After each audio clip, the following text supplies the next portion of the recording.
Entonces, esta es nuestra tercera clase y lo que yo he intentado hacer durante esas dos primeras clases es lo que hago siempre cuando inicio todas mis materias. Yo trato de hablar de toda la materia en general, dar un contexto que tenga que ver con el lenguaje que ustedes van a necesitar para poder enfrentar la materia, las discusiones más importantes, los personajes que dan realidad al proceso de la materia, y luego de cerciorarme que ustedes han logrado adquirir esos elementos que son básicos, a mi parecer, entonces yo ahí me dedico a profundizar en el libro que les sugiero como libro de texto. Entonces, esas dos primeras clases, lo que he hecho es explicarles el concepto de teología, luego la aparición de una escena teológica que tiende a virar hacia un concepto más bien relacionado al pensamiento cristiano, que es lo que provoca las divergencias o las distintas opiniones sobre el texto en una etapa, en un periodo muy especial y complicado también para la historia de la iglesia, porque se han puesto de moda algunas filosofías que son de carácter muy racional y que van a ser claramente las herramientas que van a echar de mano los teólogos de ese tiempo en ese proceso de explicarnos qué entienden ellos por la teología. Entonces me dediqué durante esa primera clase a hablar de toda esa deriva histórica del concepto de teología, para terminar entendiendo teología como la reflexión que los creyentes hacen del Evangelio en su tiempo, pero con una connotación muy interesante, y que es lo que dista de la manera de ver antes la teología. Y es que ahora el contexto, la situación en la que vive el hombre, toma mayor importancia que la palabra misma.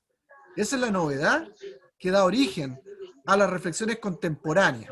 ¿Ya? Yo también le expliqué a ustedes que teología contemporánea oficialmente se puede hablar de el comentario de los romanos de Karl Barth, del año 1919, ¿cierto? Ese hombre a 50, 60 kilómetros a la frontera de Alemania, en Suiza, como un pastor jovencito, hace un análisis del comentario de los romanos y tira una bomba en el mundo de la teología, y se inicia lo que nosotros podríamos denominar la teología contemporánea.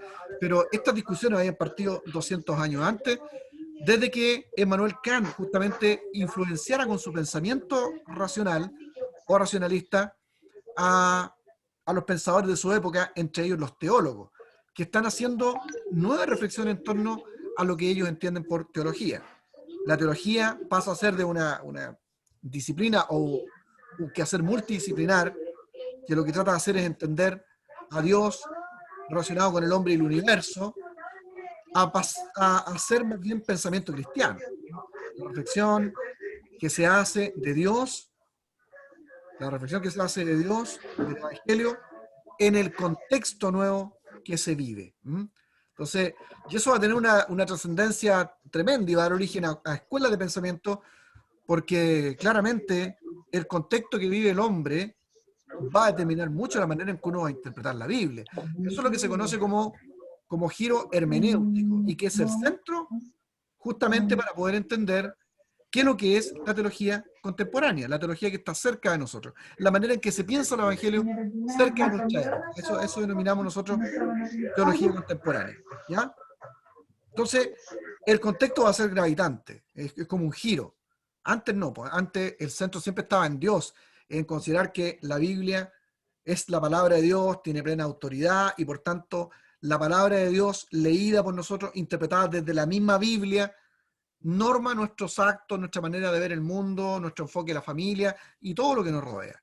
En este caso, desde el siglo XVIII en adelante, cuando aparece esta escena nueva, lo que se hace es lo contrario. Se hace una lectura de la Biblia, pero poniendo mucha atención en el mundo que vive el hombre. Se hace un giro hermenéutico y el contexto es el que toma más importancia. Voy a colocar un pequeño ejemplo nuevamente para ayudarles todavía más a entender de qué estamos hablando. Por ejemplo, un teólogo hoy día te va a decir que no es lo mismo hacer teología en los Estados Unidos que hacer teología en América Latina. Y uno va a preguntar, ¿pero por qué? Porque las formas de vida que tienen los americanos no son igual que los latinoamericanos. Entonces, el americano tiene resuelto un montón de cosas económicas. Entonces, su mirada de la Biblia o su mirada a las problemáticas bíblicas va a ser diferente a de una persona que está viviendo el Evangelio en la Sierra Chinanteca, por ejemplo, donde hay montones de situaciones de opresión, de escasez, etc. Entonces, la teología se va a contextualizar mucho y va a tener matices muy distintos. No es lo mismo hacer teología en Estados Unidos que en la Sierra Chinanteca, va a decir el teólogo contemporáneo. Entonces, eso va a hacer surgir, por ejemplo, ideas como, o realidades como que la teología americana va a tender siempre más a ser más misionera, evangelizadora, centrada en la predicación, en tanto la teología en América Latina va a tender a ser más activa, activista en términos sociales, porque va a traducir el evangelio como mejora de los sistemas de agua o tener agua potable, eh, vivienda, alimentación, cercanía con los pobres. Ah, bueno, ya estamos muy cerca de una teología que ha sido clave en América Latina, que se conoce como la teología de la liberación, que tiene también elementos de análisis del marxismo o del socialismo científico. Entonces, pues, bueno, ¿cómo se dan esas cuestiones? Teologías tan diferentes, tan radicales. Bueno, se dan a partir del siglo XVIII en adelante porque hay un giro hermenéutico. La manera en que se mira la Biblia va a ser muy desde el lugar desde donde yo hago la teología. Eso es algo que nos aportó, claro, los teólogos contemporáneos nos aportaron con eso, porque uno no puede hacer teología sin mirar la situación que vive la gente a la que nosotros estamos evangelizando. Es claro eso. Pero hubo un giro hermenéutico tan radical que el contexto pasó a tener más importancia que la misma palabra. Y ese es el asunto, es como ir de un lado al otro. Por eso se llama giro hermenéutico. La hermenéutica antes se hacía muy centrada en la palabra del Señor, muy desde lo que dice el Señor hacia el hombre que es pecador. Pero ahora es como que el hombre empieza a decirle a la Biblia y a la palabra de Dios cómo tiene que ella misma acomodarse a las situaciones humanas. Que es un giro radical. Entonces, bueno, todas estas cuestiones van a causar un impacto tremendo y van a surgir pensadores que van a dar lugar a distintas escuelas teológicas que son las que yo les expliqué un poco mejor en la segunda clase. En la segunda clase, entonces yo empecé a hacer un pequeño análisis de cómo esa nueva escena da origen a estas escuelas y aparecen escuelas de pensamiento y pensadores. ¿Mm? Y las características principales que tienen esas escuelas. Entonces yo hice unos cuadros que les mostré a ustedes ahí para que identificaran la primera aparición de pensamiento, la teología alemana, que sea dentro de las universidades, el mundo universitario, el mundo de la racionalidad, comienza a mirar el texto sagrado con sus nuevas herramientas, las herramientas de su mundo moderno. El racionalismo de Kant, el método científico de Bacon, el empirismo de John Locke, el evolucionismo de Charles Darwin, el escepticismo de Hume y otros pensadores que están desarrollando otras variantes del pensamiento racional. Esas mismas herramientas que se ocupaban en la universidad para analizar cualquier libro, cualquier texto, se utilizaron con la Biblia. El resultado extremo de eso es que se van a llegar a teologías que van a ser excesivamente racionales y van a poner en tela de juicio montones de cuestiones que antes dábamos por sentadas y normativas. Entonces, se da una escena tremendamente nueva. Primero, la teología liberal, que tiene como ese extremo, muy racional. Inmediatamente surge una escuela al otro lado, como yo les expliqué a ustedes, que intenta defenderse de todo ese naturalismo, de todo ese evolucionismo, todas esas herramientas eh, tan radicales que dañan la interpretación normal de la Biblia, y aparece una escena bastante contraria llamada fundamentalismo. También me preocupé de decirle a ustedes que el fundamentalismo, como escuela teológica, nace formalmente entre 1911 y 1912 con la propagación de unas especies de folletos llamados de fundamentais o los fundamentos, ¿no? En los Estados Unidos. Pero la forma de pensar fundamentalista nace mucho antes, como una especie de vanguardia que trata de darle la pelea a la teología alemana. ¿Ya? Ahí en 1912 ya se forja la escuela fundamentalista y va a haber un centro de adoctrinamiento fundamentalista en los Estados Unidos que tiene relevancia hasta el día de hoy, ¿no? En el seminario de Dallas es como la cuna del fundamentalismo hasta el día de hoy. Nosotros en Chile tenemos un montón de hermanos que fueron a estudiar eh, a Dallas y desde ahí trajeron la idea de fundamentalismo que hoy se propagan por no pocos seminarios de nuestro país. Y luego la escena ha venido trayendo matices de estos dos extremos, ¿no? Dentro del extremo liberal ha aparecido el pensamiento neoortodoxo con el que se inaugura la teología contemporánea, 1919, con Karl Barth, que es una especie de intento de llevar a los alemanes racionales nuevamente a la fe. ¿Por qué? Porque la teología alemana dejó la escoba, la gente se fue de las iglesias, los pastores entraron en crisis de fe, ya no evangelizaban, se desocuparon las iglesias. Y bueno, Barth, que es considerado probablemente el mejor teólogo de los últimos 100 años o del siglo XX, lo que hace es como tratar de volver a la Alemania y a la Europa racional nuevamente a la fe, ocupando también bajo la misma idea elementos de su tiempo, ¿no? Estaba muy de moda el existencialismo, hay escritos muy importantes que se han hecho de Pascal, de Soren Kierkegaard, que utiliza Karl Barth y plantea una vuelta a la fe, pero desde el existencialismo. Una fe muy delgadita, muy sentimental, muy arraigada en su tiempo, pero que hace volver a la Alemania a la fe. Por eso le reconocen como el mejor teólogo de los últimos 100 años de historia. En el mundo fundamentalista pasa lo mismo. Los hijos de los fundamentalistas, los seguidores de ellos dicen, no, nuestros papás se fueron muy al extremo, no están creyendo en ninguna cosa, son anticientíficos, no creen en nada, como odian a Charles Darwin y la evolución, no van a aceptar ningún descubrimiento de la ciencia. Yo le decía a ustedes de manera un poco irrisoria, pero así es, que los fundamentalistas, hasta el día de hoy uno les puede mostrar a los que son más radicales, les puede mostrar uno la pata de un dinosaurio y no creen en los dinosaurios. ¿Entienden? Se la puede mostrar uno el hueso y no, mentira, lo puso el diablo ahí. Imagínense los fundamentalistas de ese tiempo. O sea, eran tremendamente anticientíficos. Entonces la generación siguiente a estos fundamentalistas van a decir, no, pues nuestros papás se fueron al extremo y no puede ser, pues. Aquí se volaron, como dicen los lolos. Entonces tenemos que empezar a hacer una especie de compatibilidad entre los descubrimientos, entre la ciencia, el quehacer teológico intelectual y los fundamentos de la Biblia. Y surge el movimiento conservador, la teología conservadora, que trata de despegarse del fundamentalismo y mantenerse también siempre lejos del liberalismo y la neoortodoxia.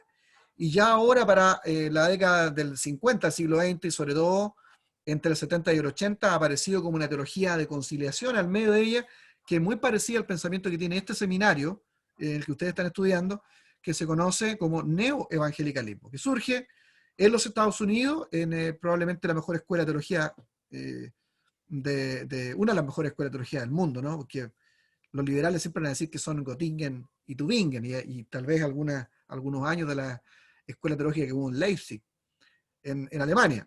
Pero los que no son, no son tan dados al racionalismo alemán van a decir, bueno, Estados Unidos también tiene su centro de estudio muy importante y claramente va a ser la escuela teológica de Fuller, ¿no?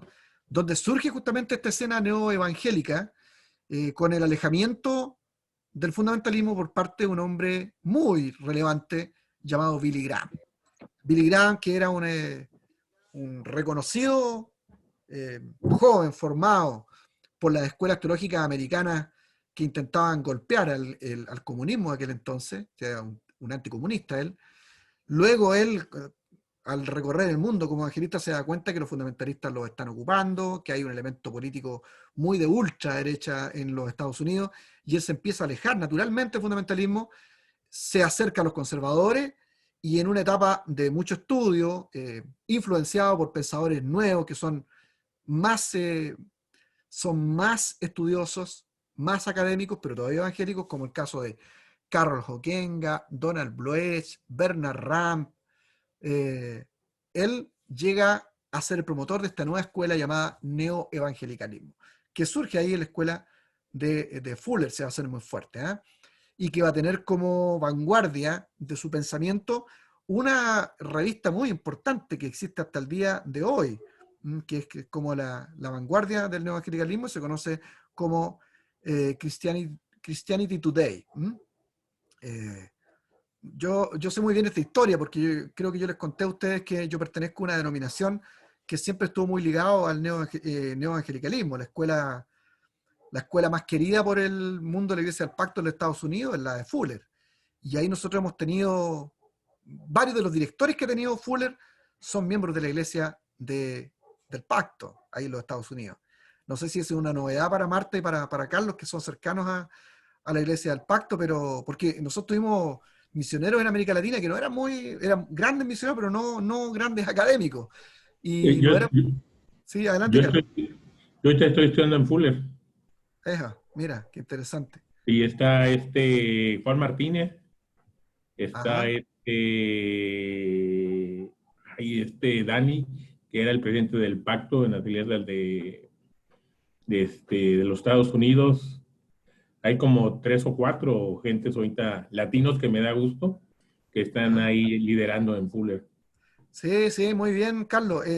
Como digo, la Iglesia del Pacto, mi iglesia ha tenido mucha participación en esa escena neoevangélica y por esa misma razón no es tan raro que a mí me guste el neoevangelicalismo. Me gusta porque es parte de mi denominación y porque yo también he encontrado paz y tranquilidad como pastor, porque yo estuve muy ligado a la escena de la teología alemana racional. O sea, mis primeros años de estudiante de la Biblia y luego de profesor fueron en una escena muy racional y a mí me hizo mucho daño. Tengo una experiencia personal con esto y entonces no hablo solo de mi conocimiento sobre el tema, sino también de mi experiencia, de años muy secos como pastor, de mucho intelectualismo, pero muy seco, ¿no? De poca oración, de poco creer en el mover del Espíritu Santo. Y fíjense que en esos años me tocó hacer bastantes giras internacionales, estuve como conferencista y ahí estaba mi contradicción, porque me daba cuenta que mi conocimiento no era suficiente, porque siempre necesité de cuestiones que yo había negado, sobre todo las que tenían que ver con el Espíritu Santo. Y llegué a creer, digamos, que finalmente eh, la fe personal de la gente la que ocasionaba los milagros que yo de repente veía, los milagros no solamente de sanidad, sino milagros de reconciliación, de los matrimonios y conversiones, eran cuestiones más bien somáticas, ¿no?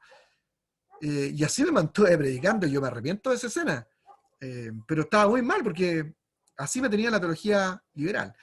Después en una etapa como director del seminario en que yo empiezo a darme cuenta de lo mal que hace la teología liberal, empecé a valorar más lo que había en mi propia denominación, que tenía todavía mucha connotación académica, pero que no había abandonado, por el rigor, no había abandonado la búsqueda del Espíritu Santo, las misiones, la unidad de la iglesia a nivel internacional, más que el ecumenismo, la unidad.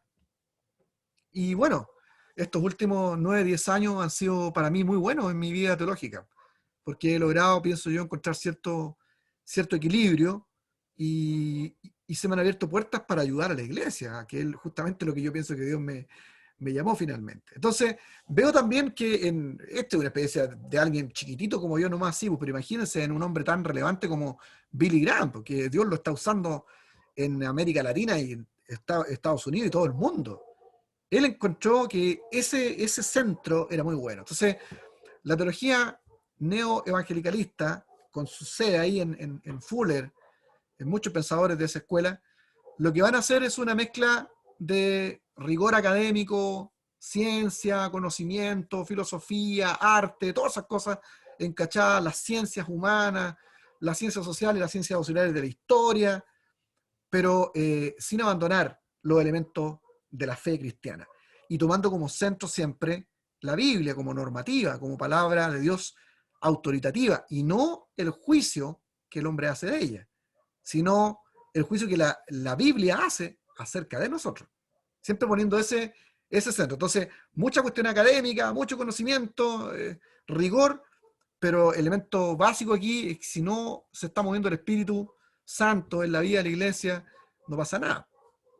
Entonces, ahí tenemos este elemento como de centro. Hasta ahí yo más o menos les he ido explicando con algunos matices más, por supuesto, durante la primera y la segunda clase, y les mostré también por ahí, y creo que les mandé, les mandé los materiales, ya unos cuadros donde ustedes tenían comparado la escuela liberal, la escuela fundamentalista, la escuela conservadora, la escuela neoortodoxa y el neoevangelicalismo. Y de lo que no hemos hablado es de la escena post-50 del siglo XX que se da con la teología contemporánea, que si nos diera el tiempo hoy podríamos iniciarnos un poquito a eso, y que son lo que se conocen las teologías radicales, ¿ya? Que van de 1950 en adelante, que son una escena que reacciona a las crisis que está viviendo sobre todo el mundo, en América Latina y en el mundo entero, y en vez de volverse teologías que se centren nuevamente en la palabra del Señor como normativa, tienden a ir más allá en la escena contemporánea, más allá en la escena teológica racional. Entonces ahí se conocen nuevas escuelas como la escuela, muy radical, la escuela de la muerte de Dios, la teología de la evolución, mundo católico romano, la teología de la secularización, la moral de situación, que van a ser teologías que prácticamente lo que termina haciendo es secularizando la fe. Hay un libro donde muy radical ya, por el caso de Harvey Koch, no Harvey Kohn, que es el libro con el que ustedes están estudiando. Harvey Koch, que él desarrolla una llamada teología secular, donde él dice que francamente es un llamado a entender que la iglesia hoy día es el mundo secular, que el mundo secular que nosotros vivimos tiene tantos elementos del cristianismo en los valores, en la educación, que la verdadera iglesia ya no está en los templos, la iglesia está en las calles, la iglesia está en la misma ciudad. Por eso, y su libro se llama La ciudad secular. Bájenlo, porque ese libro se puede descargar en PDF, espero que no le infecte la cabeza como le ha ocurrido a muchos alumnos, pero ahí está, La ciudad secular de Harvey Koch. Es un poco más difícil de encontrar en línea el otro libro que él tiene, que a mí me gusta mucho, que se llama La fiesta de locos. Pero él es conocido por La ciudad secular, de Harvey Koch, donde él plantea eso. Y muy parecido a la teología de la muerte de Dios, donde, por ejemplo, Bamian, vamos a estudiar todos estos personajes. Yo me he comprometido en esta clase a empezar ya a ver el libro, y algo vamos a empezar ya, pero quiero estar seguro que ya más o menos manejamos los conceptos generales, los personajes generales, las escuelas, para tener idea de qué se trata esto que nosotros estamos estudiando. Y vamos a tener tiempo para meternos dentro del libro, y va a ser mucho más fácil después. Bueno, Bamian, lo que él hace, digamos, es proponernos una teología de la muerte de Dios, donde él dice, y esta cuestión es casi satánica. No, lo que él está planteando es, miren, este mundo está secularizado y la gente vive como si Dios no existiera en su vida. Entonces, lo mejor es ser honesto y reconocer que Dios está muerto, no en el sentido que uno pueda matar a Dios, sino que Dios está muerto para las personas. Entonces, y hace un llamado a quedarse con lo bueno del cristianismo, con la cuestión valórica y tratar de llevar la vida con los valores cristianos en la ciudad secular. Esa es la idea. Ya como un llamado a la ética nomás en el mundo. Y un poco emulando situaciones que han vivido países europeos que originalmente fueron muy cristianos católicos y después muy cristianos protestantes, y que llegaron a niveles de secularización tremendamente altos, pero donde también tienen vida ética por la influencia que tuvieron el pensamiento cristiano ahí, la Iglesia católica, el protestantismo, etc. Pero ahora con una racionalidad, reconocer que Dios no vive en las personas. Entonces es como proclamar que Dios ha muerto. Y tomaron el estribillo que hizo famoso Friedrich Nietzsche, cuando él dice que Dios que está muerto, que más o menos tiene una idea parecida a él, ¿no? O sea, la gente vive como si Dios no existiera. Entonces, ¿para qué nos engañamos? Una cosa así, ¿no? Bueno, las teologías esas son radicales, ¿eh? Y también vamos a tener que estudiarlas, y surgen de post-50 siglo XX, pero hay más también. Está el mismo caso de nuestro contexto, la teología de la liberación, que esa es nuestra, nace aquí en América Latina. No es lo mismo que la teología liberal, o sea, teología de la liberación, que es un análisis de las condiciones en que viven eh, los, los, las personas aquí en América Latina en condiciones de pobreza y de opresión. Entonces, acá esta teología va a considerar que pecados son las estructuras de dominación que se establecen en los pueblos para dominarlos.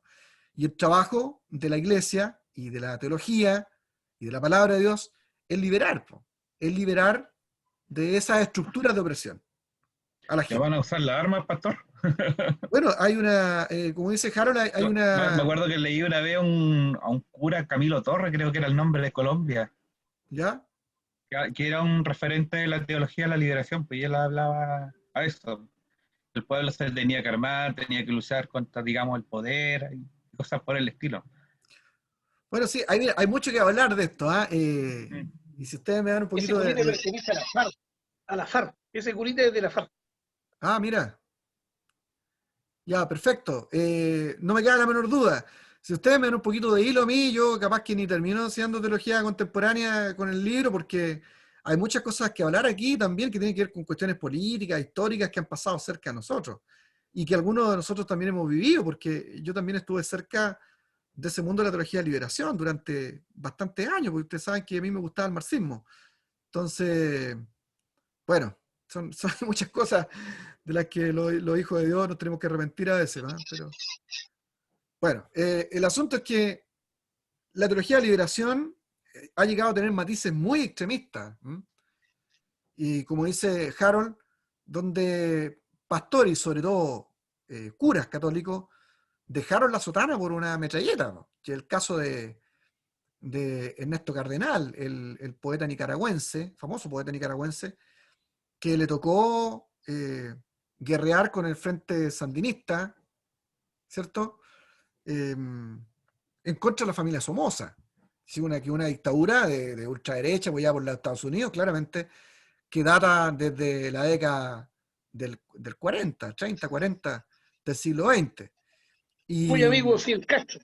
muy amigo de Fidel Castro. Y hay otra escena también en Nicaragua, ¿no? De teólogos de la liberación muy, muy interesantes también, y en Centroamérica, los escritos de John Sobrino, Casaldáliga, Monseñor Romero, en otros sectores más cercanos a nosotros, Pablo Freire, con la pedagogía de la liberación, que ha influido mucho a los profesores de nuestro país.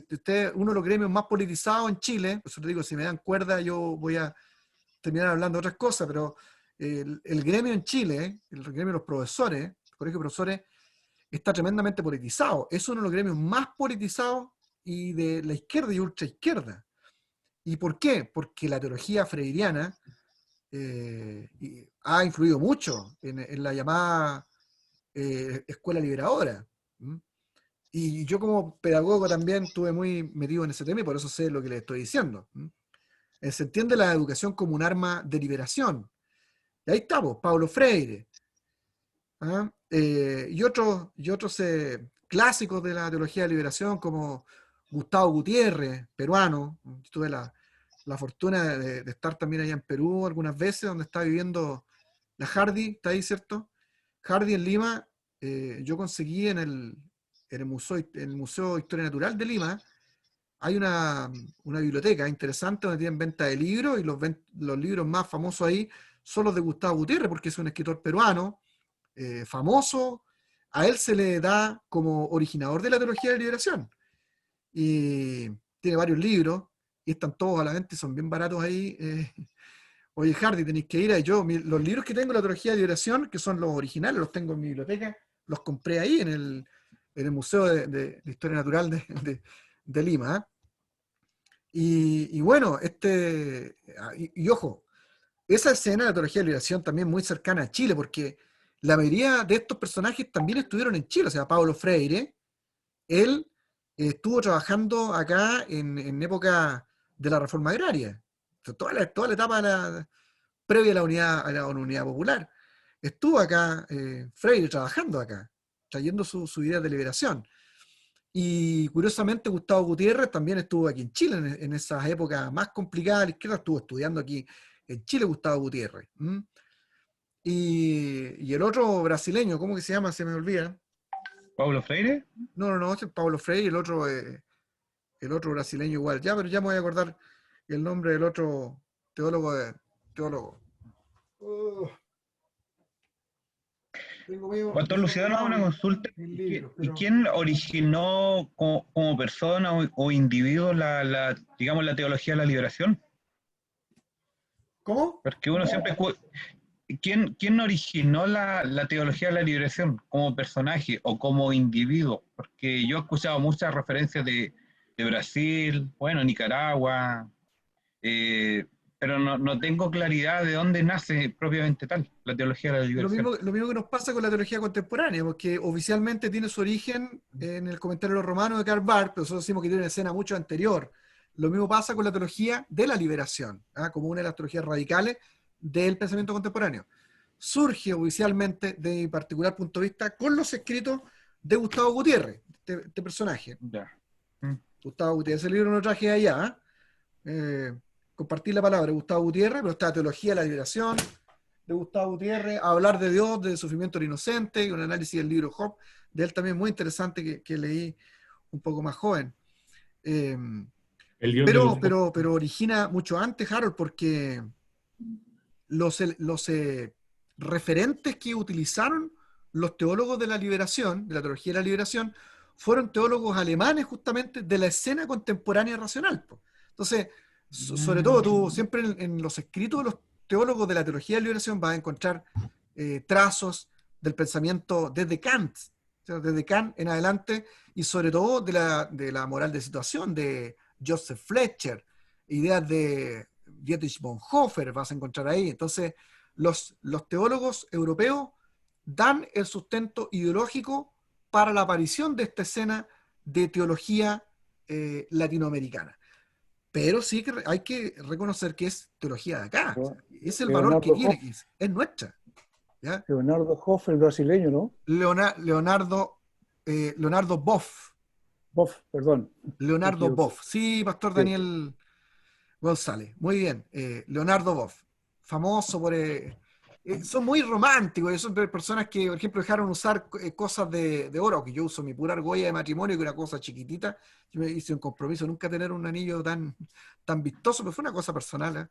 Ellos son más radicales. Ellos usan anillos de coco, ¿no? Que es como el símbolo de la pobreza. Ellos.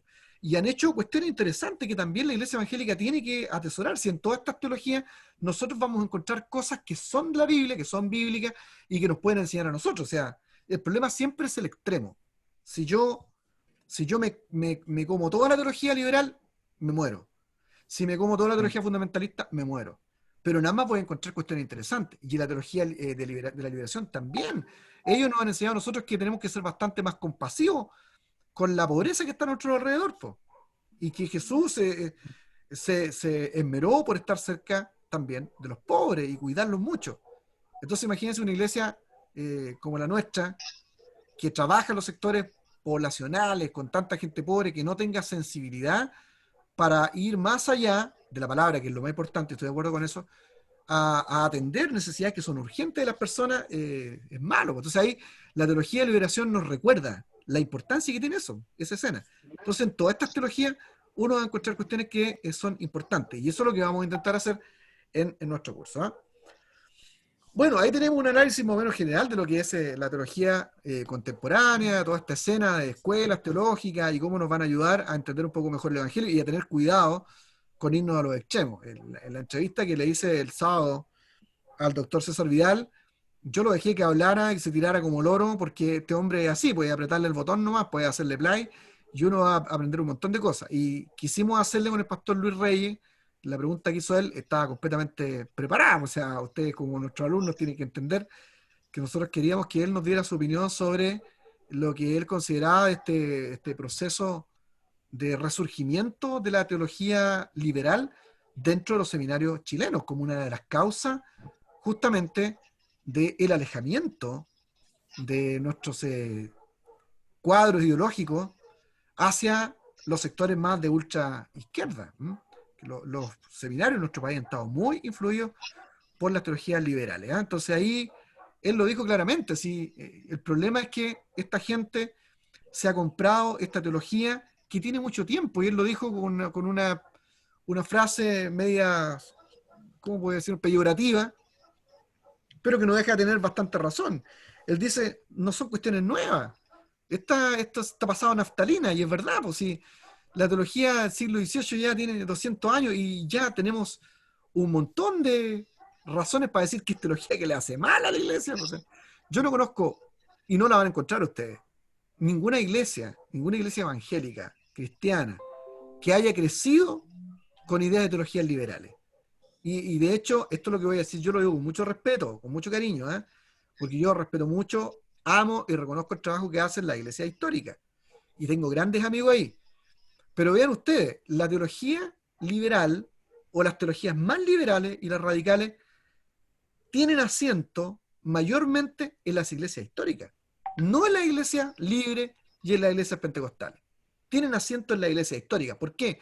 Porque ellos se educan en seminarios históricos en Chile, que tienden a valorar más este tipo de teología. Eso no estoy diciendo nada malo, una realidad. Si uno conversa con los directores de la comunidad teológica en Chile, por ejemplo, ellos dicen que valoran mucho los escritos de Harnack, de Jürgen Moltmann, de Paul Bueno, Tillich, y esos son los autores que ellos recomiendan en sus seminarios. tal cual. Entonces, como los pastores de ellos se forman ahí, en este tipo de seminarios, eh, me da pie a mí a decir que, bueno, el asiento de estas teologías está más bien en la iglesia histórica. Ahora, la pregunta que yo voy a hacerle a ustedes, con toda honestidad, ¿son las iglesias históricas las que crecen numéricamente? Aquí en Chile no. ¿Perdón? Aquí en Chile no crecen las iglesias históricas. No, Y por una cosa 500 años, interesante, por cuando... 500, No, porque la Pastor iglesia, Daniel, sí, por perdón, la iglesia 500 histórica años, se ha, el pastor Daniel y luego Carlos Mella. Vamos. por 500 años se han mantenido con mucho respeto en sus círculos eh, teológicos y de cultura, eh, apostando, o mejor dicho, quizás hay una frase que se ha usado mucho y que ellos han usado y mal usado al decir que son pocos pero buenos, en denostación con respecto a las iglesias masivas como son las iglesias más populares, las iglesias pentecostales. Y en ese sentido el crecimiento que ellos han tenido quizás ha sido dirigido y más selectivo, buscando más el tema intelectual que otras cosas en el sentido de la interpretación bíblica con respecto a la evangelización y a la captación de almas para el reino, para Jesucristo, en el fondo. Ese hacía muy, muy genérico lo que a mí me ha tocado vivir, experimentar en torno a mis amigos pastores de iglesias eh, históricas, porque los tengo. Y hemos tenido discusiones en buena lid en ese sentido, y ellos reconocen un poco ese punto en ese sentido, que han sido como muy como cerrados y buscando eso finalmente, digamos, ¿no? Una opinión, mi opinión, Sí, con todo sí, sí. respeto. Muy bien, muy bien. Gracias, pastor. Y Carlos, tú decías, no se te oye, no se te oye, no se te oye. No, no se te oye. ¿Estás con el micrófono? Yo creo que ese tu aparato, ese auricular, yo creo que es el que te impide hablar. Uh, se te fue. Delante te oía, ¿eh? Delante te oímos bien, bien. No, ya, ok, bueno, después. Ya, ok. A lo mejor sí, yo creo que si tú desconectas tu asunto del computador, se te va a oír. ahora, Ahí sí te oye, ¿viste? Ya. No, no, no, ahora se fue otra vez. Ay, hermano, disculpa, disculpa. Ya. El Señor no quiere. Bueno, pero voy a tomar lo que dijo el pastor y continuar en esa línea. Efectivamente es lo que uno ve, y yo por favor les pido que no piensen que estoy hablando mal de la iglesia histórica, porque yo les tengo cariño, sé lo que ellos han hecho. Gracias a ellos nosotros tenemos un movimiento evangélico en nuestro país, porque se atrevieron a traer misioneros, llegaron acá, colocaron su iglesia, aunque fundamentalmente trajeron iglesias para poder atender a la gente que venía de Europa en los propios viajes de los barcos, ¿ah? Y luego entraron en escena los nacionales, algunas pequeñas obras de evangelización, y lo que ocurre en 1909 es lo que yo he denominado, esto no les gusta a otros historiadores aquí en Chile, pero yo denomino la independencia evangélica chilena. Eso es lo que yo vi en 1909, que básicamente es un fenómeno donde crecen, sobre todo la iglesia metodista, episcopal en aquel entonces, crecen los nacionales ahí, en esa iglesia, y empiezan a pedir sus cuotas de liderazgo. Y como no hay acuerdo y crecen los nacionales, hay una especie de independencia evangélica nacional y surge la iglesia metodista pentecostal, de la cual surgen la mayoría, por no decir todos los movimientos evangélicos de nuestro país. Entonces, pero ellos están en el origen, yo lo reconozco. Ahora, sin embargo, como digo, son iglesias que no crecen, y los que están en avivamiento, algunos de estos grupos históricos, pues yo los he investigado, he ido a sus congregaciones, tienen mucha gente hoy día que vienen o llegan de iglesias pentecostales ahí. Yo también me junto con los luteranos, porque la iglesia del pacto es una iglesia que tiene vínculos con la iglesia luterana. Entonces, yo con el Lucho y gente de mi iglesia ya hace un par de años que tenemos buena relación con la iglesia luterana de Chile, con la del obispo Alexis Salgado, que es bastante conservador, ¿verdad? Porque hay dos facciones luteranas en Chile, la mayoritaria, la más grande, que tiene muchas iglesias, está hacia el sur de Chile, y el obispo es el Alexis Salgado, ellos son más conservadores. Y esta otra iglesia luterana, que son poquitos grupos y más chicos en Santiago, que tienen mucha influencia política. Allí tienen como obispa a la pastora Isani Bruch. Ella, por ejemplo, es feminista y es activista, muy conocida del feminismo, y con la idea del feminismo, po. Y una iglesia que casa homosexuales y que cree en eso. Bueno, yo me junto con todo ello, para que vean que soy un tipo tolerante también, y hemos estado juntos en eventos y toda esa cosa. Y yo ahí me he podido dar cuenta de que mucha de la gente que va a esa iglesia han sido pentecostales. Entonces tampoco es que están haciendo una labor evangélica tan grande. O sea, realmente la iglesia histórica, el signo que tiene es el no crecimiento. Entonces, pues yo tampoco creo esta cosa de que me digan a mí, no, es que nosotros no somos como los pentecostales, porque los pentecostales son hartos, pero realmente no son evangélicos. En alguna oportunidad he escuchado decir gente de la iglesia histórica que la iglesia evangélica chilena tiene que ser re-evangelizada, como que no tiene nada de evangélico. Me parece que eso sería una grosería tan grande como decir que no está el Espíritu Santo en la iglesia histórica. Eso también sería un extremo. Yo no creo ese relato de la iglesia histórica de que somos poco pero bueno, ¿eh? Yo creo que en toda la iglesia hay gente buena, hay gente que no es tan buena, ¿eh? Donde hay pocos números y hay hartos números. Yo pienso que una iglesia que tiene harta gente, algo del Espíritu Santo tiene que haber ahí, algo tiene que haber del Señor en las iglesias pentecostales que han crecido tanto.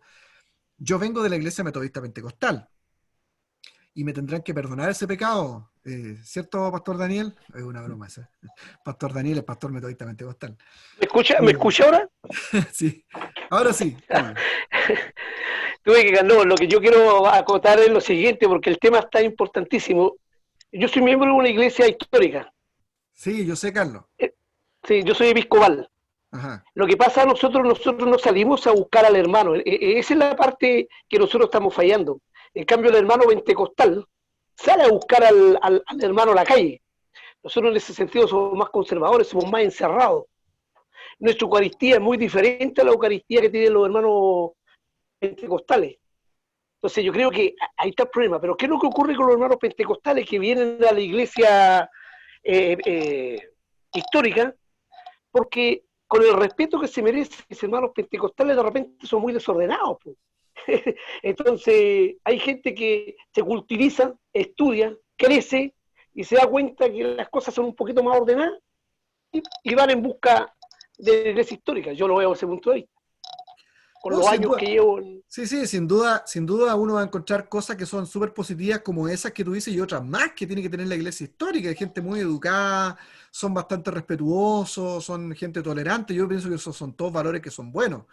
Eh, Son menos escatológicos, no son tan extremistas, sí.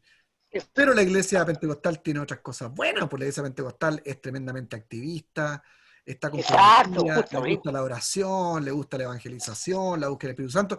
Y en esta tercera generación tienes también ahora un montón de gente que le gusta estudiar, que le gusta aprender, que le gusta crecer también, pues. O sea, tampoco se puede hablar de la iglesia pentecostal hoy día como se hablaba hace 30 años atrás.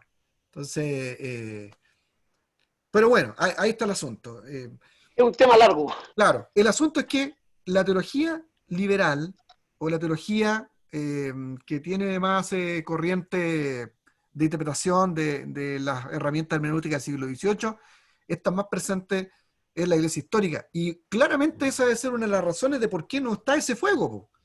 Porque obviamente si tiene que haber una diferencia entre un pastor que crea que la palabra de Dios tiene toda la autoridad respecto a otro pastor que piensa que la Biblia tiene relativa autoridad, po. O otros pastores que dicen que la Biblia tiene la misma autoridad que cualquier libro de otro novelista, ¿no? O sea, y lo dice, o sea, el liberal y sobre todo el neoliberal considera que la Biblia está inspirada, igual como está inspirado Alejandro Dumas del Conde de Montecristo. Yo estoy leyendo, ¿no?, otra vez el Conde de Montecristo. Dice, no, está igual de inspirada. Entonces, tener líderes pastores que tienen esa opinión claramente tiene una influencia en el nivel de éxito que va a tener la proclamación del Evangelio dentro de alguna de esas denominaciones. Por eso, este libro Tal cual. parte requete contra bien. Y vamos a ir ahí ahora, porque nos queda media hora. Vamos ahí. Voy a compartir pantalla y les voy a colocar en escena su libro de texto.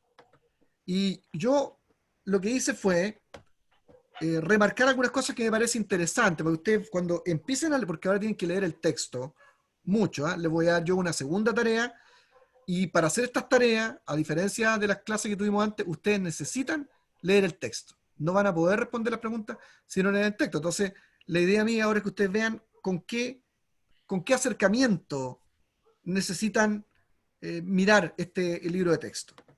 Ahí estoy. Creo que ustedes están viendo, ¿no? Sí. Ya, ok.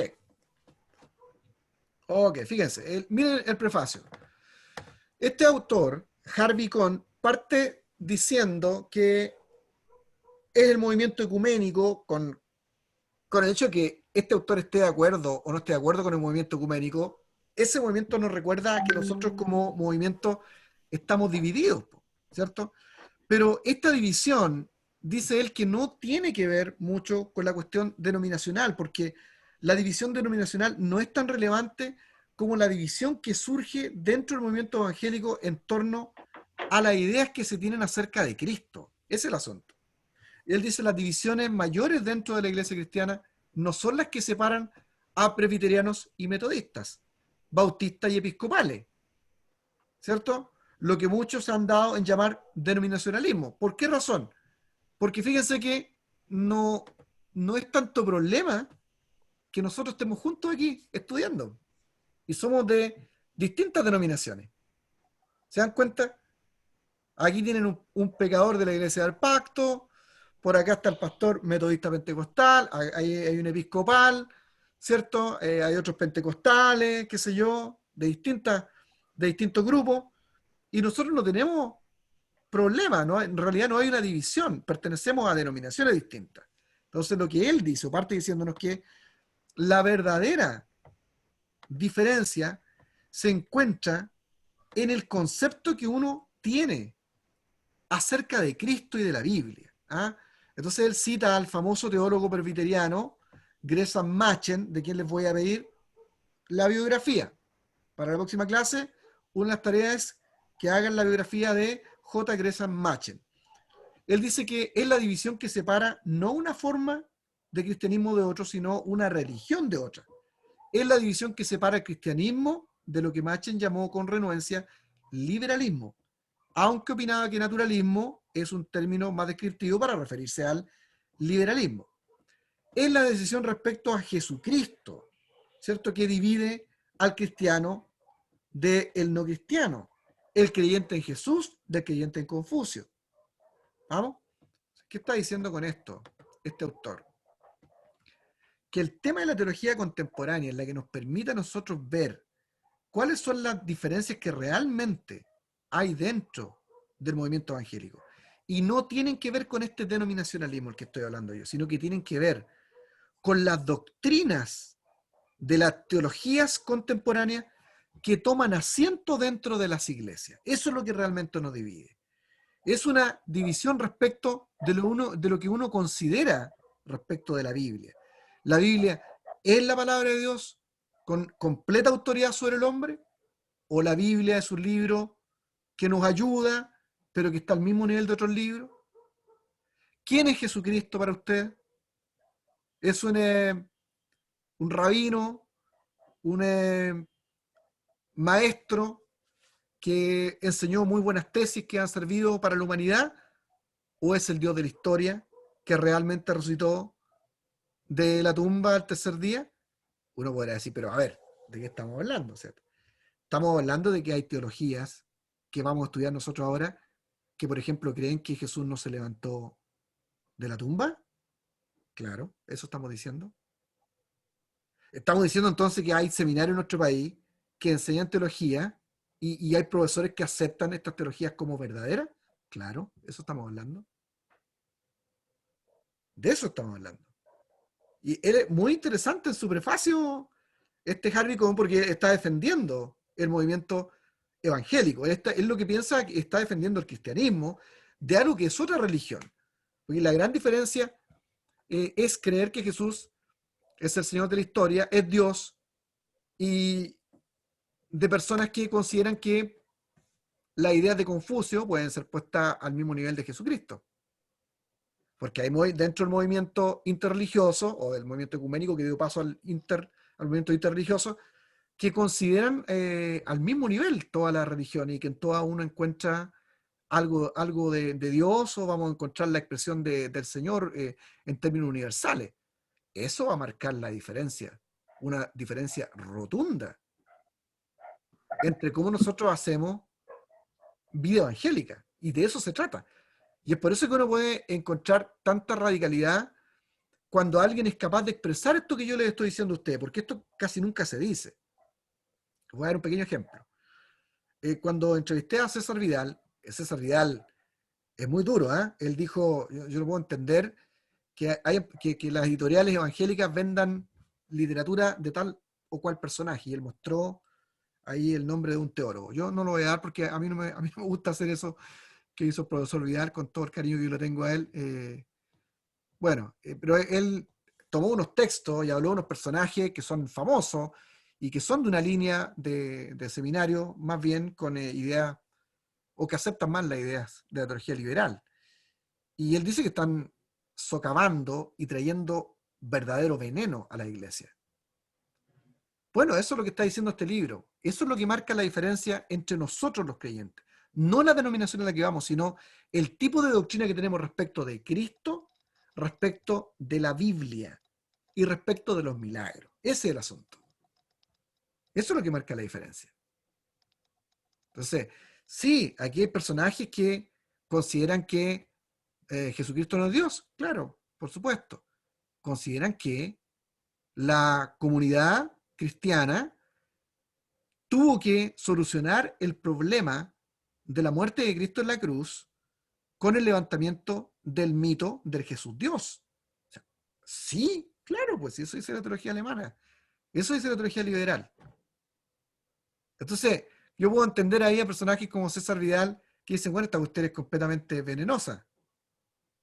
Esto es para que ni lo lean los evangélicos. Bueno, yo ahí tengo una posición distinta a la de él.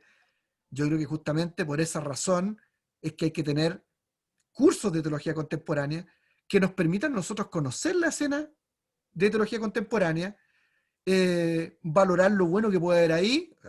Parece que para el doctor Vidal no hay ninguna cosa buena ahí. Para mí sí, para mí lo hay. Habiendo salido yo mismo de todo ese veneno del que él habla, que yo estoy de acuerdo, hay cosas que uno va a aprender de la teología alemana. Hay intentos ahí de de dar respuestas al hombre moderno, que tal vez pueden ayudar a la iglesia. Hay acercamientos hermenéuticos que nos han ayudado a nosotros también a mejorar nuestro estudio, nuestro análisis del texto sagrado. Claro que lo hay, pero hay gran riesgo de que la gente se envenene, también lo hay.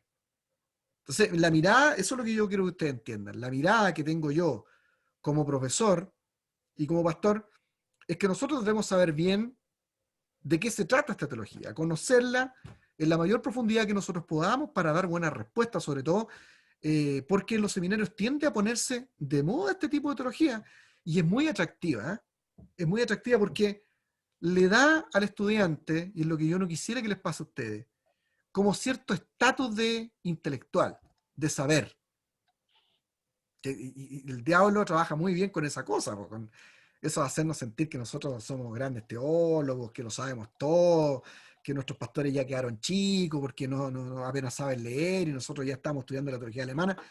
¿Eso puede pasar? Eso pasa constantemente. Es la historia de mi iglesia, es la historia personal, la historia de todas las iglesias.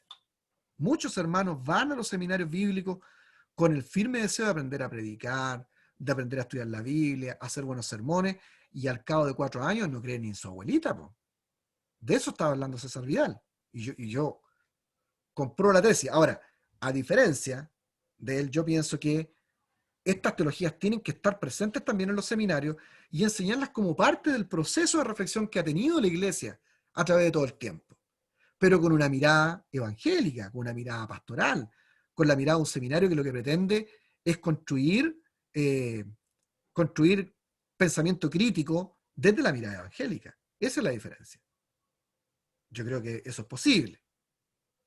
¿Sí? ¿Qué piensan ustedes?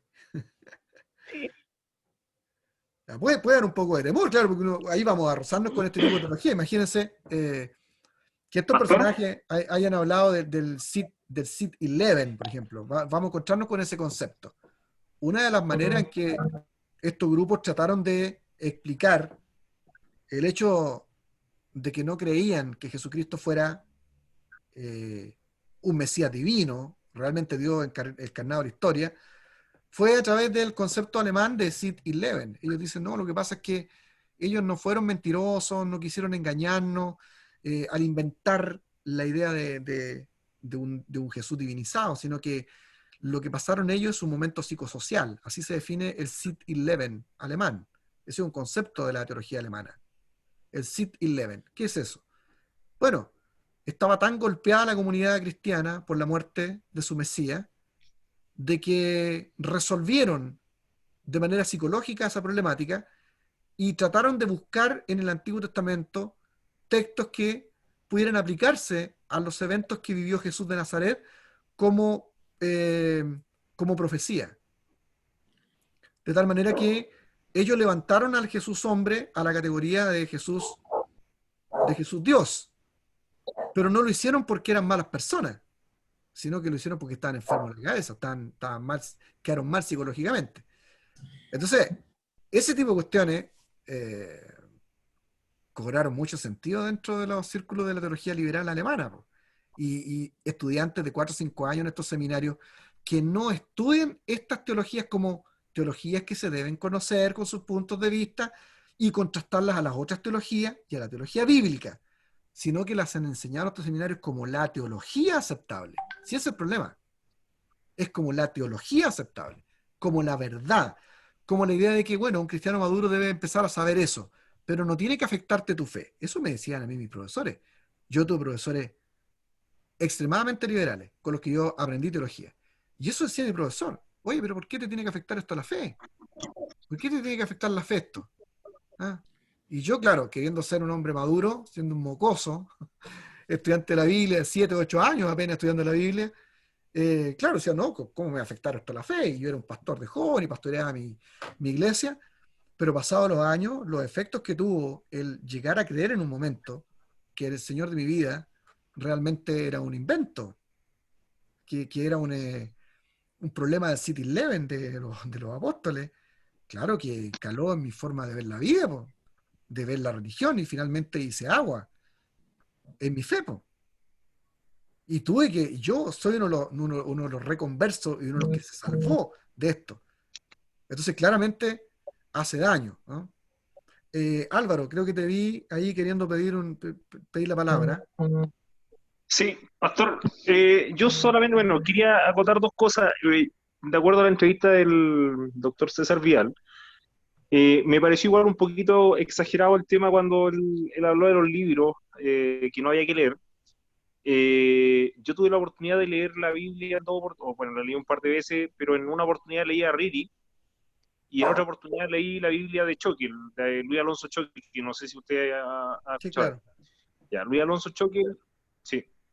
Entonces, él explica muy bien, en base, obviamente, siempre a la fe y a la palabra, por sobre todas las cosas. Choquel hace un muy buen análisis de los escritos de la Biblia, y en particular a lo que mencionó, por ejemplo, en ese minuto César Vidal, del libro de Daniel, por ejemplo. Decía que era casi una aberración decir que el libro de Daniel no había sido escrito ni por Daniel ni en el siglo que él hablaba. Y sin embargo, lo que yo leí a Choquel es que efectivamente hay mucha duda de que efectivamente haya sido don Daniel y que se tomó el nombre de Daniel en el fondo, pero ¿a dónde quiero apuntar? No veo cuál es el problema de eso en la medida que uno tenga claro cuál es su postura de fe, porque si yo voy a basar mi fe en el fondo, si Daniel lo escribió Daniel o no lo escribió, si fue en el siglo V, en el siglo II, creo que por ahí un poco se pierde el tema de la teología, o de lo que uno quiere estudiar para aprender uno. Y segundo, le quería hacer una consulta respecto al libro. Yo tuve la oportunidad de leerlo también, el que usted envió, y estaba leyendo ahora Carta a los Romanos de Karl Barth. Y tengo una duda respecto a eso, porque Karl Barth, si bien es cierto, centra a Jesucristo como el centro de la fe, él hace una diferencia muy grande con Dios, porque es totalmente otro, ¿cierto? Y en el fondo, para él, Dios no interviene en la vida del ser humano.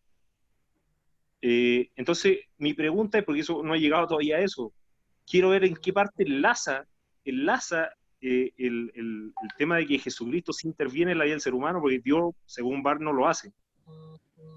Son mis dos consultas.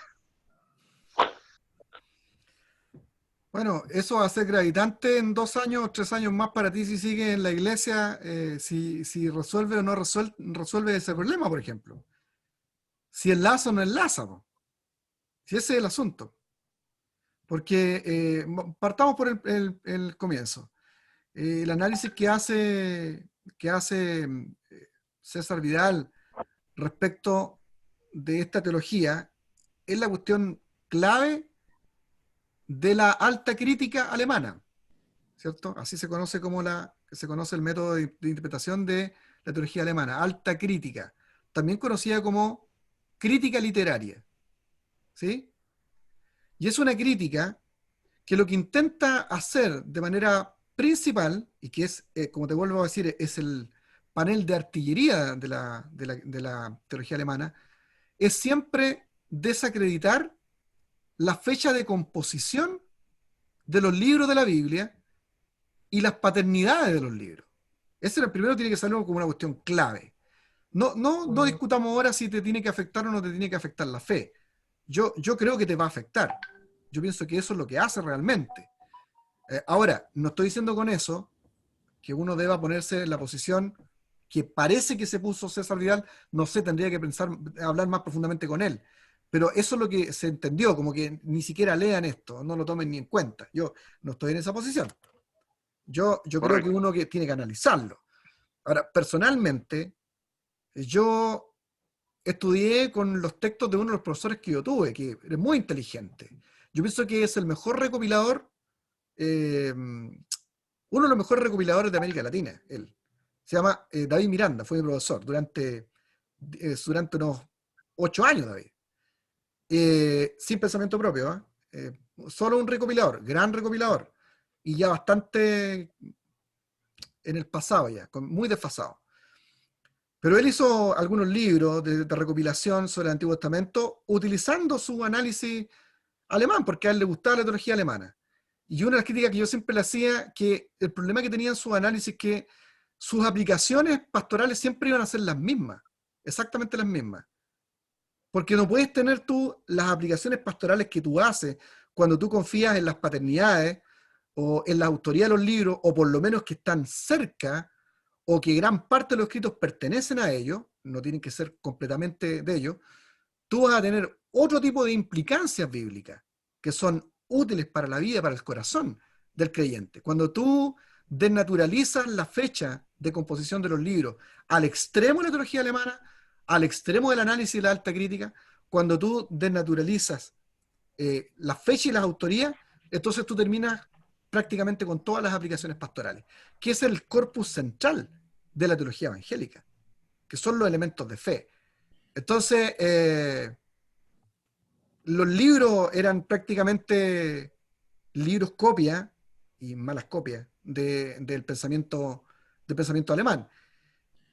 Y bueno, yo sí creo que uno tiene que conocer las discusiones que hay respecto del tema si fue Daniel o no fue Daniel, o como creo que dijo César Vidal respecto al libro Isaías. Él habló, o creo que no sé si se refirió a la teoría crítica alemana al libro de Isaías, no lo recuerdo, pero claramente cuando tú estudias desde la crítica literaria, como el tema siempre son las autorías, los caballitos de batalla de la teología alemana siempre han sido el Pentateuco, el tema de Daniel, el problema isaiano y el tema de los evangelios, con la fuente Kele, la fuente Q. ¿Ya? ¿Y cuál es el análisis? Es el mismo a todos estos libros. El hecho de que los autores que nosotros sabíamos que habían escrito estos libros no fueron. Y la fecha en que se compusieron estos libros no fueron, sino que fueron posteriores. Ahora, ¿cuál es el problema que tiene eso? Que desaparecen un montón de elementos proféticos. Si ese es el asunto, Álvaro. Porque las cosas que se dijeron que iban a pasar ya no son profecías, sino que se dijeron cuando ya pasaron. Pastor. Entonces, pero déjame explicar. Disculpe. Ya.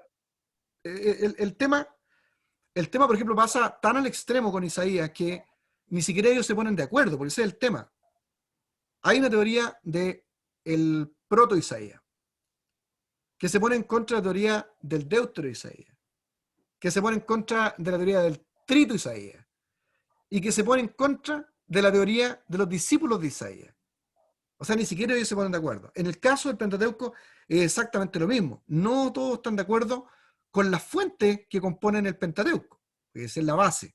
Entonces, no lo escribió Moisés. ¿Por qué no lo escribió Moisés? Porque aquí hay distintos documentos que componen el Pentateuco. ¿Y en base a qué se hacen esos documentos? Bueno, en el uso del nombre de Dios. Así parte con Jan Astrup, ¿cierto? Con The Wave, que hacen estos análisis y ellos dicen, mira, lo que pasa es que aquí en el Pentateuco se utiliza el nombre de Elohim para Dios, y luego resulta que en el capítulo 2 aparece la palabra Yahvé. Entonces, como se utilizan dos nombres para Dios, deben ser dos autores distintos. Y surge el documento E y el documento J. Y después siguen con esta cantaleta para adelante, encontrando documentos distintos de redacción, donde encuentran documentos sacerdotales, ¿cierto?, de un carácter y de otro. Terminan con el documento JEDP. Esa es la teoría documentaria. Son documentos escritos con posterioridad a la fecha que vivió Moisés, y no escritos por Moisés. Ese mismo análisis es el análisis de Daniel, el análisis de Isaías, y muy parecido al análisis que hacen de los evangelios. Esa es la cuestión esencial. Ahora bien, el tema es que el estudio de la literatura actual, Álvaro, ha desacreditado esa forma de mirar el texto. ¿Por qué razón? Porque hoy día cualquier tipo que conoce literatura sabe que las personas cambian de estilo en la medida que pasa el tiempo. Entonces, la base de la teoría documentaria o las teorías documentarias aplicadas a estos libros de la alta crítica alemana, lo que hacen ellos, ¿cierto?, es decir que los diferentes estilos implican distintos autores. Esa es la base. Ahí ellos dicen, no es un solo documento, son varios documentos, porque hay diferentes estilos. Hoy día ya sabemos, todos están de acuerdo con eso, de que distintos estilos no implican diferentes autores. el tema de los nombres distintos, para darlos como base de que son distintos documentos, se ha contradecido con los estudios del Oriente Antiguo, que le dan un tremendo significado al nombre.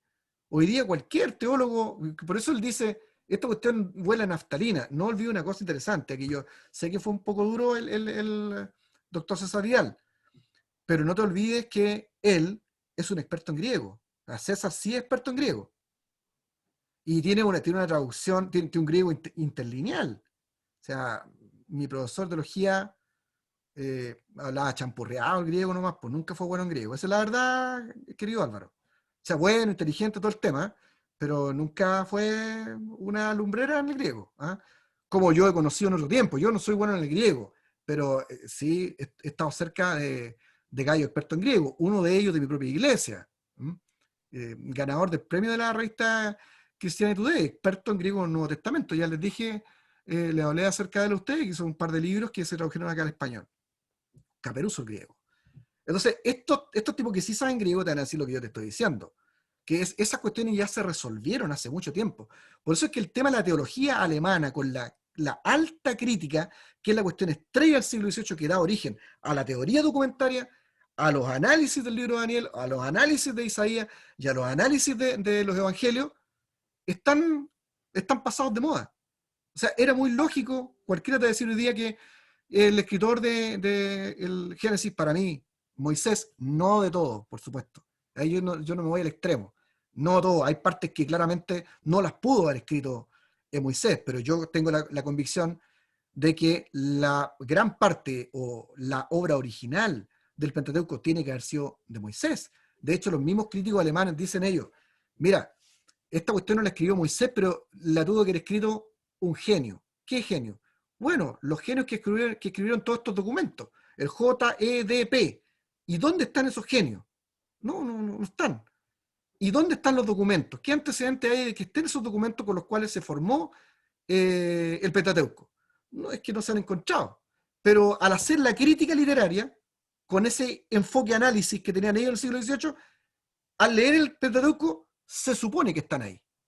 O sea, el Pentateuco es la evidencia de que están esos documentos en algún lugar y que esos genios que lo escribieron tienen que existir.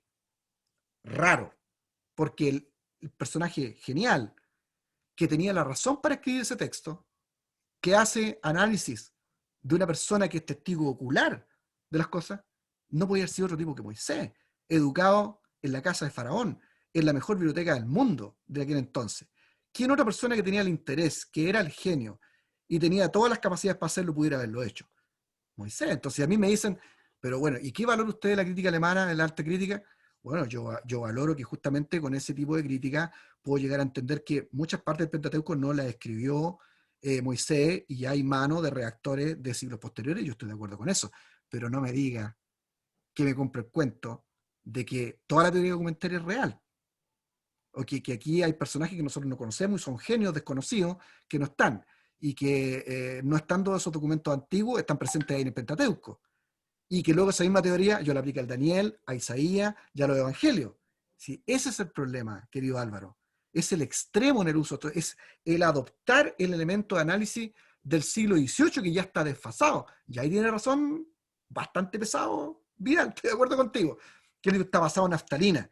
Porque si tú vas a Alemania, a las escuelas de Göttingen, de Tübingen, tú vas a encontrar así literalmente estanterías de análisis y de diferencias que tenían los teólogos alemanes unos de los otros respecto de cómo enfocar esta cuestión. Y que los tienen ahí simplemente por orgullo, pues si el alemán es orgulloso igual. ¿Cómo va a reconocer que se equivocaron en esta cuestión y que dedicaron siglos a esto, que no le hizo nada bien a la iglesia, destruyó la iglesia y que más encima han sido desarticulados por los actuales estudios de literatura? ¿Me entiende la idea? Ahora, perdónenme porque yo me puse a hablar de una cuestión que tenía que hablar en clases que vienen, ¿ah? que son del análisis de la teología alemana, pero de esa cuestión se trata lo que nosotros vamos a estudiar. O sea, tenemos que conocer también algo de la teoría documentaria, aunque no esté en un estudio de Génesis, algo de lo que pasa con las teorías de Isaías o de Daniel, si que se pregunta, por supuesto que sí. Tú ibas a hablar de nuevo, Álvaro. Sí, no, sí, lo que yo quería decir en el fondo, lo que usted reflexionó al final, yo creo que es importante que la gente tampoco no se cegue. Por ejemplo, Sí, para mí no hubo nada absolutamente. más maravilloso que poder descubrir que el Génesis no fue escrito completo por Moisés, sino que, por ejemplo, súper simple, un ejemplo súper simple, pero el relato de la creación, el primer relato, pues de los dos relatos que hay, el primer relato, ver que pudo haber sido escrito cuando el pueblo judío fue capturado por el pueblo babilónico y sale de ahí, claro, como dice usted, a lo mejor la sabiduría del pueblo judío inspirado, les dice a todos, oye, mira, todo lo que tú ves, los dioses, todo lo que tú tienes, Dios lo hizo en un día. Y eso, como le digo, creo que lejos de alejarme de lo que voy a hacer, para mí fue reconfortante poder empezar a entender que mucha gente no lo hace, y sobre todo en la iglesia, porque se nos enseña de una manera. ¿Ya? Y como le digo, bueno, eso respecto a eso. Y lo otro que yo le decía de Bart, lo que yo quiero entender un poco, en qué minuto Bart liga a Jesús, Jesús intercede por el hombre, a Dios intercede por el hombre. ¿En qué minuto eso se da? Se da en una línea delgada que él eh, establece desde el pensamiento de Soren Kierkegaard, desde el existencialismo. Tú tienes que entender que la manera en que él resuelve la problemática de la fe, de creer que Jesús de Nazaret es un hombre histórico que pisó aquí la tierra y que puede ser comprobado y aceptado por la fe, lo soluciona con un concepto que él inventa en su teología, o una categoría que él desarrolla llamada Hegeliste. O sea, que él cree en Jesús, pero no en el Jesús que creo yo. Él cree en un Jesús que no puede ser comprobado por la historia humana. En otro terreno, es otro tipo de historia. Él divide la Hegeliste de la historia. O sea, él dice, a Dios se le puede concebir, a Jesús de Nazaret, en otro ámbito, en otra dimensión de una historia que no puede ser comprobada, que simplemente se tiene que aceptar. Esa es una cuestión que te aleja completamente de la idea que nosotros tenemos acerca de nuestra fe, de un Jesús completamente histórico, comprobado por hechos, por testigos oculares, y que es parte de la vida y de la fe cristiana. Ahora, ¿por qué hace eso Bart? Porque Bart no tiene la fe que tienes tú como evangélico. Bart es un personaje que está acercándose al texto sagrado con los mismos elementos de análisis de la teología liberal, con elementos de racionalidad al texto. Si ese es el tema, Álvaro, acercarse con los elementos de análisis de Bacon, con la crítica literaria, acercarse con los elementos evolucionistas, con la evolución de las regiones. De todas maneras, detrás del análisis de Barth están todos esos elementos de análisis. O sea, con juicios a priori. Ahí nosotros, y por eso lo dice en el prefacio, este escritor, re interesante, dice que nadie hace teología sin presupuesto. Entonces, pero ahí está, los alemanes cuando hacen eso, lo que están tratando de decirnos es que el problema de nosotros es que cuando nosotros nos acercamos al estudio de la Biblia o a leer la Biblia, lo hacemos con juicio a priori. ¿Cuál es el juicio a priori? ¿Cuál piensas tú? ¿La fe, pastor? La fe Sí, que es irrefutable en la Biblia, en el fondo. exactamente, exactamente. Cuando nosotros nos acercamos, partimos con la idea de que lo que dice la Biblia es verdad. El juicio a priori de que la Biblia es verdad, que la Biblia transforma a los seres humanos, que lo que dice ahí es cierto y que uno se puede apropiar de ello por medio de la fe. Con el juicio a priori de que los milagros existen, de que las personas pueden resucitar, que Jesús de Nazaret resucitó con esas ideas claras, preconcebidas. Y en eso estamos de acuerdo con él, porque le decimos, sí, pues, si nosotros nos acercamos de esa manera, el círculo, nosotros no damos el giro hermenéutico, no vamos hacia el lugar desde donde ellos hacen el análisis, que en el fondo es otro presupuesto a priori. ¿Cuál? Que los milagros no existen. Porque no existe nada que no pueda ser comprobado con la razón humana. El elemento central es el razonamiento humano. Perdón que se me va a desconectar esto. Ese es el elemento a priori de ellos. ¿Sí? Tienes que entender que esa es la base, la manera en que ellos se acercan. Y Barth no es Karl Barth no es un personaje tan distinto de los enfoques racionales del siglo XVIII del liberalismo. Lo que está haciendo Barth, y por eso es que es un tipo, yo reconozco, es un tipo genial, lo que está intentando es desesperado volver a ese mundo que se alejó de Dios y dejó de creer, volverlo a tener un pequeño atisbo, una posibilidad de que se encuentren con Dios. ¿Qué Dios? Tú lo dijiste. El totalmente otro, el que no puede ser conocido. Lo que va a hacer Barth es exacerbar la teología de la trascendencia. Nosotros los creyentes siempre, desde la época de los padres de la iglesia, creímos que hay un equilibrio perfecto entre trascendencia e inmanencia cuando definimos nosotros a Dios. Dios es tanto trascendente como inmanente. ¿Qué quiere decir eso? Dios está fuera del universo, lo creó. Está por fuera de todo lo creado. Un Dios poderoso, eterno, inalcanzable, inabordable, infinito, más grande que el universo porque lo creó, trascendente. Pero también perfectamente inmanente, está dentro de este mundo. Está aquí, se relaciona con nosotros, te toca, te escucha, te habla. Tú puedes hablar con él, es tu amigo, es tu hermano. Eso dice la Biblia. Tú puedes aceptar eso por medio de la fe o aplicar un método distinto, no acercarte por la fe, acercarte por la pura razón y ver cómo se compatibiliza lo que dice la Biblia con el experimento de Bacon, con el elemento del empirismo de Luke y con todos esos elementos de análisis, que son, de mi particular punto de vista, su a priori. Entonces, en eso yo estoy de acuerdo con Bullman. Yo creo que él se cae cuando él dice eso y se hace daño a sí mismo, porque lo que está queriendo es como dañar a aquel que tiene la fe. Bueno, ustedes se acercan en esta hermenéutica, se acercan con un presupuesto a priori. ¿Cuál? Ustedes tienen fe nomás, ustedes creen que este libro es verdad, ustedes creen que los milagros existen, ustedes creen que las personas pueden resucitar y por tanto ese hombre resucitó, ustedes creen que un hombre puede ser Dios, pero yo no, por la racionalidad no. Entonces ahí nosotros ¿qué respondemos? Pero tú también partes de una a priori. ¿Cuál es tu a priori? Que tú crees que toda la verdad tiene que ser evidenciada por la razón humana, por la experiencia humana, por la comprobación científica. Ese es el a priori del siglo XVIII. Y cuando Barth hace su teología, la hace apegada a esos elementos de análisis. ¿Te das cuenta? Entonces, bueno, ¿cómo lo resuelve? Anda tratando de buscar. Entonces, para no alejarse mucho de la teología alemana, él dice, bueno, Dios es el totalmente otro, está súper distante. Él casi no cree en la inmanencia. Dios no está aquí, con nosotros no se relaciona.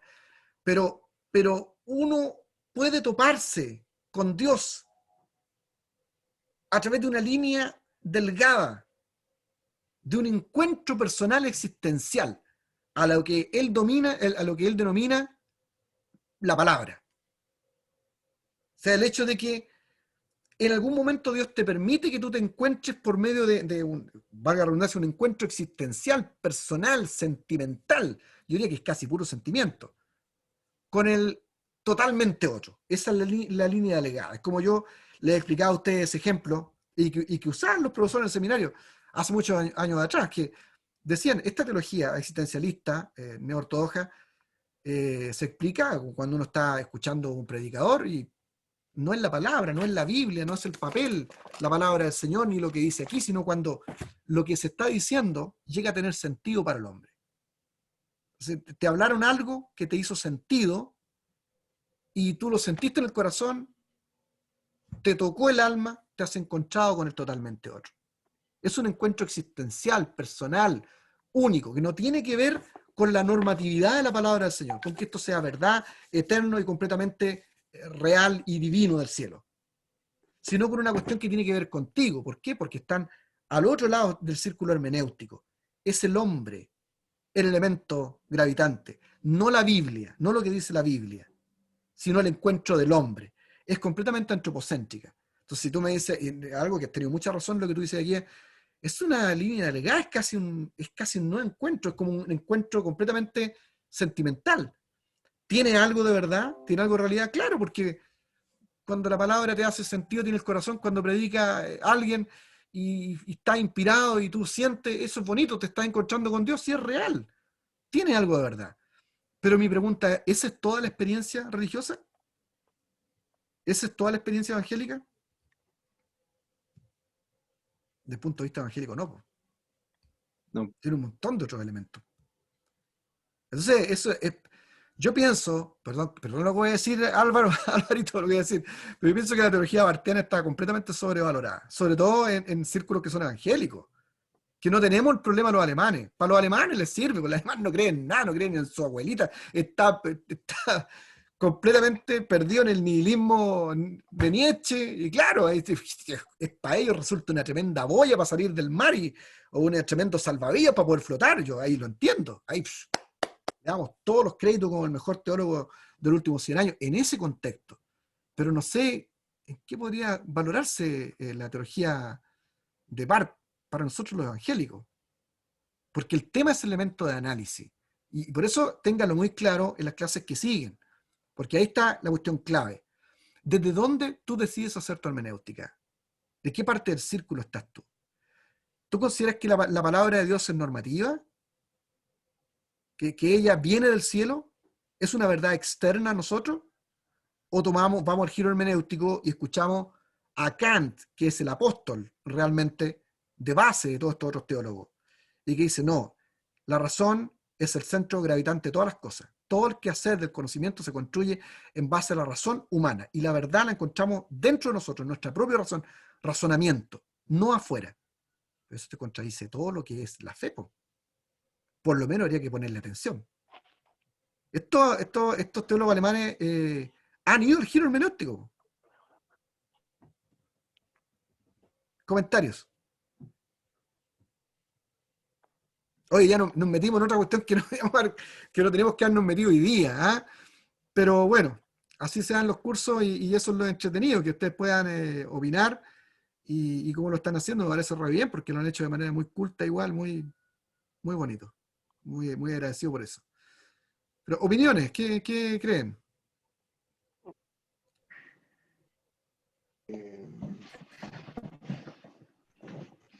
Pastor, Luciano, ¿me Sí, escucha? sí, te escucho. No, quería volver un poquito al tema del pastor Vidal. Cuando él hablaba, bueno, de una manera bien categórica, bien fuerte sobre, como que se entendió de no leer esos autores, yo me estaba recordando un poquito la entrevista, y él lo hacía a propósito de que en Colombia había un encuentro de movimiento LGTB, él decía, y que ellos decían que estaban retrasados 10 o 20 años, no me recuerdo el número, por la iglesia evangélica. Entonces, uno de los objetivos que ellos tenían era justamente meterse en la literatura y en la teología propiamente tal en este tema. Y ahí es donde él hablaba un poco, daba el ejemplo de Pagán, del autor. Entonces, él decía más que nada que por eso había que tener cuidado, de lo que yo más o menos me acuerdo, pero me hace mucho sentido lo que decía Álvaro y lo que decía usted ahora también, que tampoco hay que extremizar, digamos, las posturas en estos temas que estamos tratando, que por lo demás está muy interesante. Eso no Sí. va, Pastor. Hay algo que a mí me ayudó bastante, no recuerdo a quién se lo leí, pero el asunto es el siguiente. Yo debo siempre pensar también en el origen de quien establece normas y pautas respecto de la Biblia. Entonces, si yo, por ejemplo, acepto análisis teóricos sobre la Biblia de personas que a priori consideran que ella es un libro humano, es complicado. Eso debe entrar en el análisis, por lo menos. O sea, decir, bueno, ¿quién cree que el Pentateuco es una serie de documentos que no lo escribió Moisés y que incluso algunos pueden llegar al poexilio? Porque hay tremendas discusiones entre ellos también, pues, o sea, así no partió esta historia. La historia parte con Spinoza, que considera que Moisés no puede haber relatado su propia muerte. Así parte el tema, y después Astruc, todo eso lo vamos, no se preocupen. Jan Astruc plantea la diferencia entre documentos J y el E, y así siguen para adelante, con Eichhorn y finalmente Julius Bellhausen, quien termina haciendo famosa la teoría documentaria. Es decir, la única validez que tiene Bellhausen es que la puso famosa nomás. Pero hay una serie de otros teóricos que van construyendo la teoría documentaria a través del tiempo y se van contradiciendo entre ellos mismos. Entonces, yo tengo que pensar quiénes son estas personas, qué tipo de fe tienen ellos cuando plantean esto como la realidad que debe ser creída, incluso enseñada dentro de los seminarios y las iglesias evangélicas. No, pues eso debo yo analizarlo también. Eso es una cuestión muy importante. Y aunque vamos a ver bien este tema del Pentateuco, yo creo que va a ser muy necesario, por lo menos, ustedes tienen que entender que han sido completamente rebatidas las posiciones que hay sobre la alta crítica. Por ejemplo, el hecho de que hoy día casi no hay discusión en el mundo teológico serio. No la gente que todavía está con esta añoranza a la época del siglo XVIII, que a lo mejor quiso haber vivido en la época de los estudiosos alemanes de primera etapa del liberalismo. Hoy día casi no discuten el hecho de que es súper natural de que en el capítulo 1 se haya utilizado el nombre de Elohim, porque lo que se relata es la creación y se habla de Elohim como el creador de todas las cosas. Elohim es el nombre para la creación, no podían elegir otro nombre para Dios. Y en el Medio Oriente y el Oriente Antiguo es muy clave el tema de los nombres, no es igual que ahora. O sea, llamarse Carlito, Pedrito, aquí da lo mismo, Luciano, bueno, da lo mismo. Bueno, mi papá me lo puso porque él era marxista, hay algún significado, pero los nombres casi no tienen significado aquí, pero en la época del Oriente Antiguo, un nombre revela el carácter, la personalidad. Entonces, por eso se daban nombres a Dios y nombres compuestos después, que eran las capacidades, las características que tenía Dios. Dios de los ejércitos, el Dios que da la salud, el Dios que vence en la batalla, ¿me entiendes? Y en el primer capítulo, utilizar la palabra Elohim era obvio, y utilizar la palabra Yahvé, que es el Dios del pacto, para la segunda creación, que es el caso del hombre y la mujer, era completamente propio, era muy inteligente, porque está haciendo el pacto con los hombres. Ahí es mejor ocupar que Elohim, ocupar Yahvé. Entonces, esas cuestiones casi no se discuten hoy día. Otros elementos que da pie, por ejemplo, me estoy acordando nomás, porque yo el tema de la teoría documentaria lo estudié hace muchos años, pero me estoy recordando que, por ejemplo, otro tema que le pega muy fuerte la alta crítica al Pentateuco, el tema de los relatos duplicados. El hecho, por ejemplo, de que Abraham haya cometido 2 veces el mismo error, que haya echado la pelea a la señora diciendo que era la hermana, ¿se acuerdan o no? Que se repite la situación. Entonces dicen, no, estos son 2 relatos que son distintos, hay una repetición de relatos aquí, relatos paralelos, ¿cierto? Repetidos, dice la teoría documentaria. Bueno, hoy día nosotros, con los estudios que se han hecho del Oriente Antiguo y de Medio Oriente, ya todos saben que los judíos eran muy común desde épocas, pero muy antiguas, utilizar elementos de técnicas paratácticas, así se llaman en literatura. Entonces, todos esos elementos, estos literatos o aprendices de literatos alemanes del siglo XVIII no los tenían en cuenta, y hoy día ya casi ni siquiera se discuten. Entonces, hay una diferencia en cómo se ha enfocado el tema literario el siglo XVIII respecto de los estudios actuales. Entonces, pero sí, nos ayudan a mucho, nos ayudan a acercarnos de manera crítica al texto, pero ahí es donde hay que tener un poco de cuidado. Yo estoy convencido de que también cuando Moisés, miren que estoy asumiendo la posición mosaica yo, pero conociendo las otras teorías, y antes no consideré, los primeros 7 o 8 años de estudiar teología no consideré que era Moisés el escritor. Fue después de mis 8 o 10 años de estudiar esto que yo volví otra vez a la teoría mosaica, por lo menos en gran parte como obra de él. Lo mismo el caso de Isaías, lo mismo caso en el caso de Daniel. Hay partes que no estoy de acuerdo, pero mayormente creo que son los autores. Pero yo sé que, por ejemplo, Moisés se tuvo que haber valido de relatos babilónicos, ese es indiscutible, que en los relatos de la creación hay trazos del Enuma Elis, que en el relato del diluvio hay trazos del relato de Gilgamesh, el mito de los 2 hermanos, el mito de Adapa, son parte del Génesis, y hay maneras de explicar eso desde el punto de vista evangélico. En eso nos ayudó la crítica literaria, claro, porque nos hizo ver esas realidades, pero no al extremo de llegar a considerar que hay un fragmentacionalismo tan grande en el Antiguo Testamento y en los Evangelios que finalmente tú destruyes cualquier tipo de unidad y le quitas autoridad a la Biblia. Entonces ese es el tema, y es lo que marca la diferencia, termino con esto hoy día, lo que marca la diferencia entre las posiciones de quienes son considerados como evangélicos o menos evangélicos. La lucha no es entre denominaciones. Es el tema que ustedes deben considerar, Carlos, Jonathan, Harold, cada uno de ustedes, Marta, Álvaro, David, cada uno de ustedes. Tienen que considerar eso. La gran diferencia, y aquí se puede ver, no es la denominación a la que uno pertenece, sino lo que uno considera de la Biblia lo que considera de Cristo, ¿cierto? Y lo que considera de la autoridad y el lugar que está en el círculo hermenéutico. Estás en la Biblia como normativa, palabra de Dios, irrefutable, venida del cielo, verdad externa al hombre, o está en la posición antropocéntrica. El hombre, la razón humana, la medida de todas las cosas, el hombre adulto, según el estribillo de Kant, eso uno tiene que tomar la decisión. Y eso es lo que te hace a ti estar más cerca del Evangelio y más lejos. Y es lo que definitivamente aleja las escuelas teológicas. A mí me ha parecido que tomar una posición de estudio, pero de fe, es clave. O sea, para mí ha sido mi salvación. Porque yo sí anduve en el otro lado, extremadamente. Y si hablé mal de... no quise hablar mal de César, me parece un tipo extraordinario y reconozco que el tipo sabe griego y todo eso, pero yo no sé si quiso decir eso, pero si lo quiso decir yo tengo una posición distinta. Yo sí creo que hay que estudiarlo, hay que conocer todo esto, hay que saber, pero uno tiene que tomar una posición evangélica frente a este tipo de análisis y considerar que quienes plantearon estas teorías eran personas que no creían que el texto venía del cielo, que era un texto humano, inspirado como cualquier otro texto. Eso hay que tenerlo presente a la hora de analizar estas teologías. Amén. ¿Dicen amén? ¿O no? No, como con el pastor. Tienen que decir amén. No. Aquí estamos para... Amén. Que el Señor les bendiga. Y gracias por los comentarios y por atreverse a, digamos, a estudiar con rigor. Esa es la idea. Que el Señor les bendiga. Voy a subir, en tanto pueda, esto al YouTube para que así esté disponible también para los compañeros que no estuvieron en la clase de hoy.